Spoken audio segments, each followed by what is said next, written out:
ചിക്കിയുടെ സഹോദരങ്ങൾ, കൂട്ടുകാർ, നാട്ടുകാർ, പ്രിയ ബന്ധുമിത്രാദികളെ, ഇന്നത്തെ മധുരം വെപ്പിനായിട്ട് ഇവിടെ എത്തിയുമ്പോൾ ചിക്കിയെ കുറിച്ച് ഒന്ന് രണ്ട് കാര്യങ്ങൾ പറയാതെ എങ്ങനെയാണ് നമ്മൾ ഈ ചടങ്ങ് നമ്മൾ മധുരം വെപ്പിലേക്ക് കടക്കുന്നത്.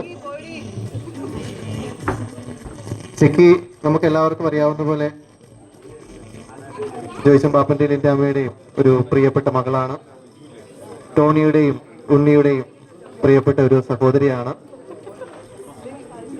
ഇനി അവൾ നല്ലൊരു ഭാര്യയായി, അമ്മയായി, അമ്മൂമ്മയായി ഇനിയും ശോഭിക്കട്ടെ എന്ന് ആശംസിക്കുന്നു. കഴിഞ്ഞ 1-2 മാസമായി അവൾ നല്ലൊരു കാമുകിയായിരുന്നു. എല്ലാവിധ ആശംസകളും ചിക്കിക്ക് ഈ അവസരത്തിൽ നൽകുകയാണ്. ചിക്കിയെ കുറിച്ച് 1-2 കാര്യങ്ങൾ പറയാനുള്ളത്, കുശുമ്പ് കുന്നായ്മ എന്താണെന്ന് അറിയത്തില്ലാത്ത ഒരു കുട്ടിയാണ് ചിക്കി. ഒരിക്കൽ ചിക്കി എന്നോട് ചോദിച്ചു, ചേട്ടാ ഈ കുശുമ്പ് കുന്നായ്മ എന്നൊക്കെ പറയുന്ന സാധനങ്ങൾ നമ്മൾ കഴിക്കാനുള്ള സാധനം ഫുഡ് വല്ലതാണോ? അപ്പോൾ അവൾ പറഞ്ഞത് തെറ്റില്ല, കാരണം നമ്മുടെ വീട്ടില് ആർക്കും ഇല്ലാത്തതുകൊണ്ട് അവളത് കണ്ടിട്ടില്ല. അപ്പൊ ഞാൻ പറഞ്ഞു അതൊരു ബാഡ് ഫുഡാണ്, അതുകൊണ്ട് നമ്മുടെ വീട്ടിലൊന്നും നമ്മളിത് കൊണ്ടുവരാറില്ല, അതുകൊണ്ട് കൊച്ചത് വലിയ കാര്യമായിട്ട് എടുക്കണ്ടെന്ന് പറഞ്ഞു. അത്രയും നല്ലൊരു കുട്ടി.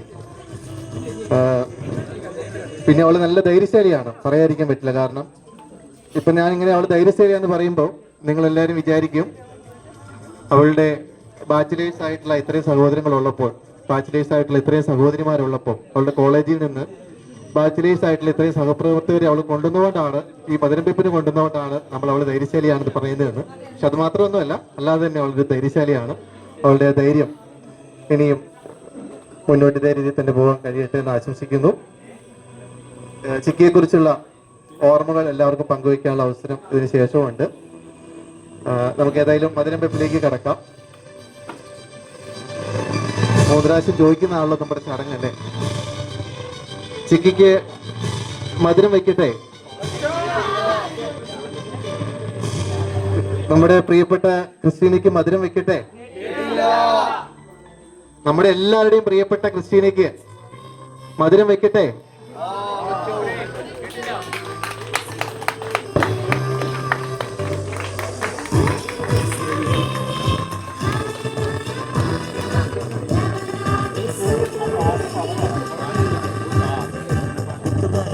നിങ്ങളവിടെ ഇരിക്കാവോ?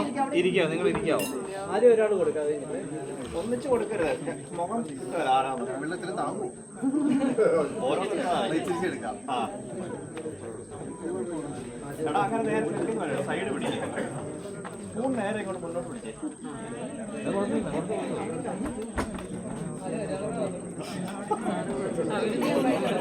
കൊടുത്തോ.